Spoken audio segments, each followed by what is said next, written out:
Alors l'innovation c'est bien, surtout quand on la libère de quelques pensées toxiques. Je vais vous proposer 6 intox et donc 6 détox autour de l'innovation.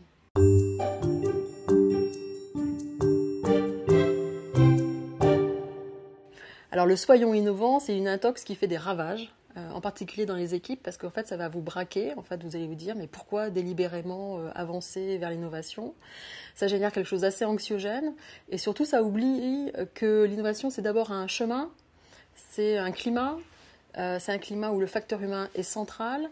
Et non, soyons innovants avec la méthode X, Y, Z, miracle, prodigieuse, ou le génial inventeur qui va débarquer dans l'équipe. Non, ça ne marche pas comme ça.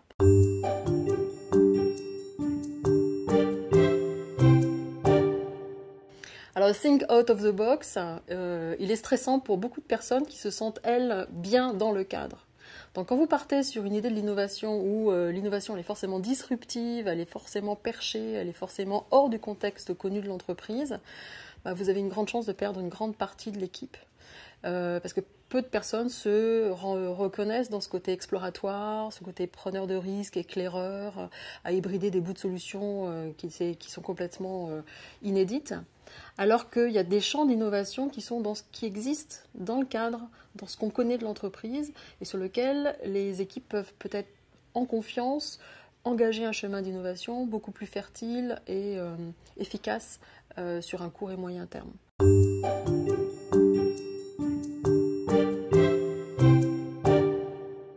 Le produit ultra technique, ultra technologique, c'est un peu le stéréotype qui colle à l'innovation.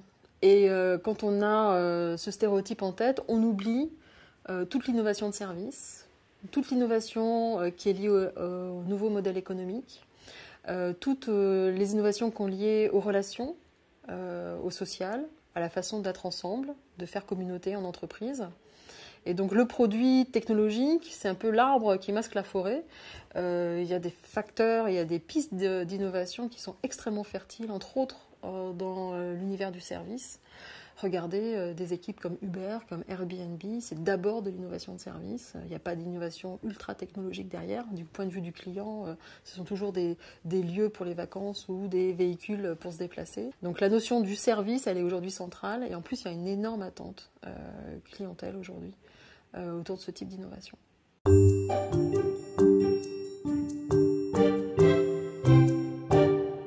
En fait, l'innovation, c'est assez contre-intuitif. On pense souvent qu'il faudrait des conditions parfaites pour innover, pour être au meilleur de sa forme. En fait, on se rend compte qu'on innove surtout en période de crise. Donc on innove surtout à des moments où les moyens nous font défaut. Donc pensez qu'en entreprise, il faut que tout soit aligné, le temps, le budget, les clients, les équipes, pour pouvoir se permettre d'innover, c'est une grosse erreur.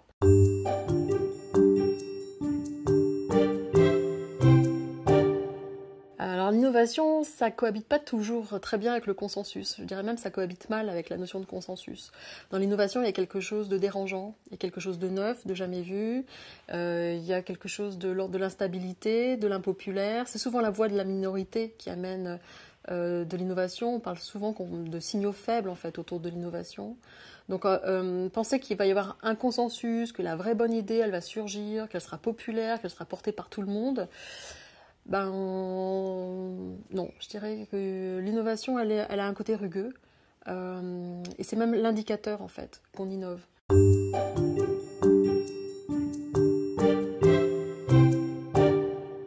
Le département d'innovation, c'est un département central en fait pour animer une dynamique d'innovation dans l'entreprise.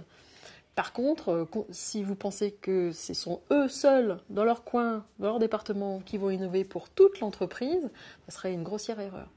En fait, c'est un indicateur qui a une vraie volonté, qui a une politique d'innovation, qui a des moyens donnés à l'innovation.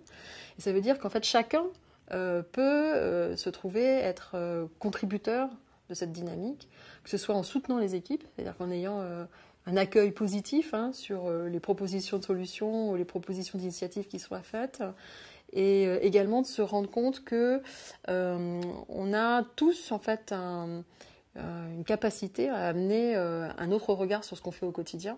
Et ça, c'est déjà un début d'innovation qui est important.